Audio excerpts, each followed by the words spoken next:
Okay, next slide is artificial neuron.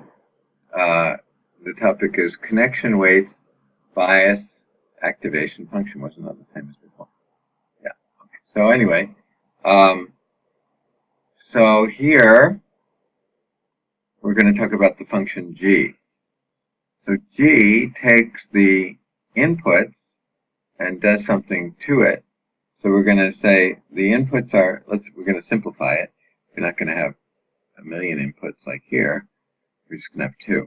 So x1 and x2. So let's suppose we just have two inputs, x1 and x2. So x1 will be something, and x2 will be something else. So when x1 is, for example, suppose x1 is 0, and x2 is 1. So that's, forget about the y-axis here. That's some point in the x1, x2 plane. Say, I don't know, I can't picture it very well, but it's somewhere in there. Okay. So we have that point. Then we say, okay, what does g do to it? Remember, g is the activation function. So what does g do to it? Well, it's going to do something to it. It's going to give us some value. So it's going to, if we picture it like this, we're going to have a g axis, or we'll call it y-axis. I guess they call it y-axis, y1 axis. So we're going to have a y1 axis. And so it's going to take one of these values in here, like, what if we say, like, let's say it's here, 1, -1 would be right about here. So what's g going to do to it? It's going to do something to it. So we're going to have some value, say it's up here, this height here. Okay? So this is a kind of one picture that we might run into. So now, okay, so this picture, this surface, is some particular activation function. I don't know what it is, but it represents some activation function. And one thing you can see is that its values are somewhere between -1 and 1. So apparently, this activation function is never never smaller than -1 and never bigger than 1. Now, why is that?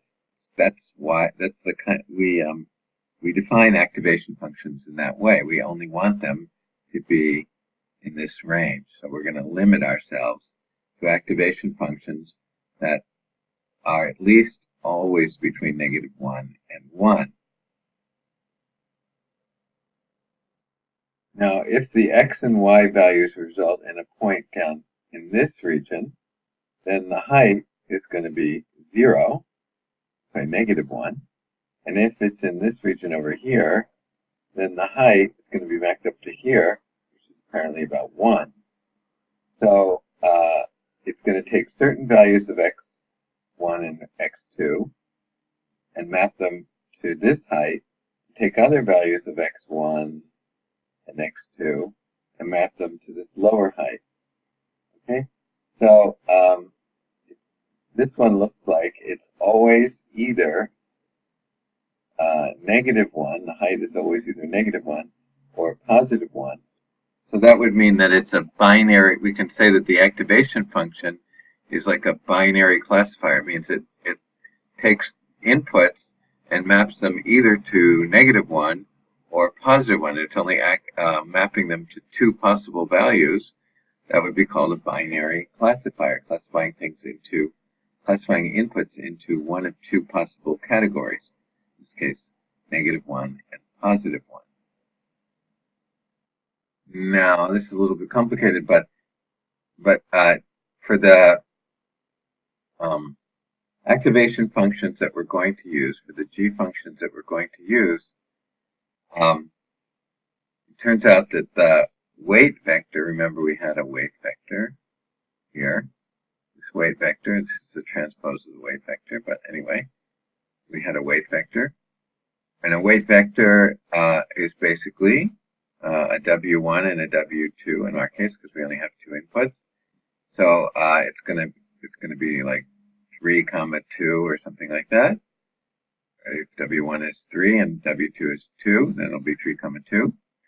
So anyway, we can plot that vector, and turns out that if we plot that vector it's going to be perpendicular to this ridge here, the line that defines this ridge, so to speak. But that's not clear because we don't know what kind of activation function we're talking about. It also turns out that when we add the B, for the particular activation functions that we have, when we add the B, for the particular types of H's that we're going to consider, that the B will change it won't change the direction of this line. The W changes the direction of the line. But the B changes where it is. So is it here, or is it moved over to here? Is it moved over to here, or is it moved over to here? Okay, so it changes the position of this so-called ridge, but not the direction of it. Not the direction of it.